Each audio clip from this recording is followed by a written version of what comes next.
Good evening, everyone. My name is Temenya Junel Adrian, and my topic is all about ethical issue.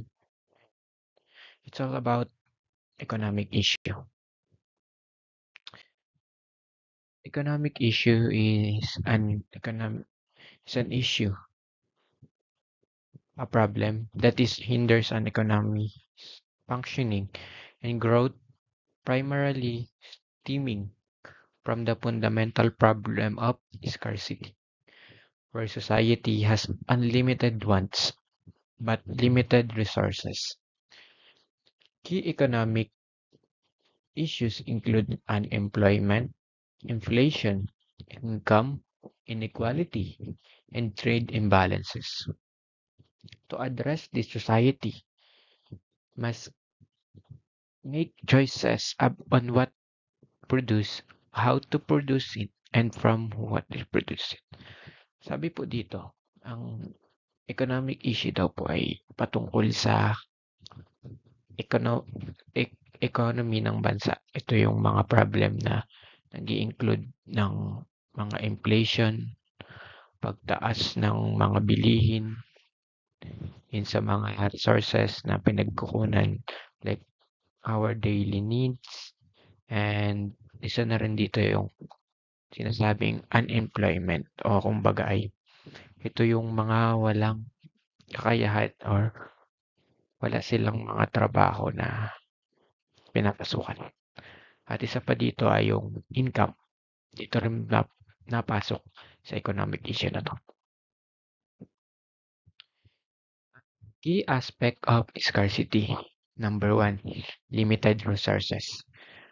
Resources such as labor, capital, and natural resources are finite. Sabi dito, yung limited daw po ay yung kailangan daw po natin ng mga resources na napasok sa ating capital. Dapat daw po ito ay finite o walang katapusan para sa tuloy-tuloy na magandang pag-asenso ng ating economy. Tapos unlimited wants. Human wants and needs are endless and can never be fully satisfied. At yung unlimited wants po ay sabi dito. Dito po yung papasok yung mga kagustuhan ng mga tao, yung mga needs. Dapat daw po ay kailangan natin siya mas mas main natin siya dahil kailangan po natin siya at dapat daw po ito ay walang katapusan, kumbaga ay endless. And opportunity cost, the cost of choosing one option over another resulting in the sacrifice of something else. Dito naman papasok yung issue na yun nga po yung may option dapat tayo sa pagpili ng ating mga desisyon. Kagaya na lang ng pagpili sa tama na desisyon. Dahil dito may masasacrifice daw po tayo na ibang desisyon para sa tama na desisyon natin na pinagplanuhan. Tapos, example of scarcity, yung time. A person has limited time to allocate between work, leisure, and other activities. Kaya na lang po dito, sabi daw dito yung time, ay kailangan ng isang tao ng limited, limited time, kumbaga ay oras sa sarili niya, sa work niya, sa mga activities niya para mas balance yung economy ng ating bansa. Tapos isa pa po ay yung money. Individuals have limited income to spend on the goods and services.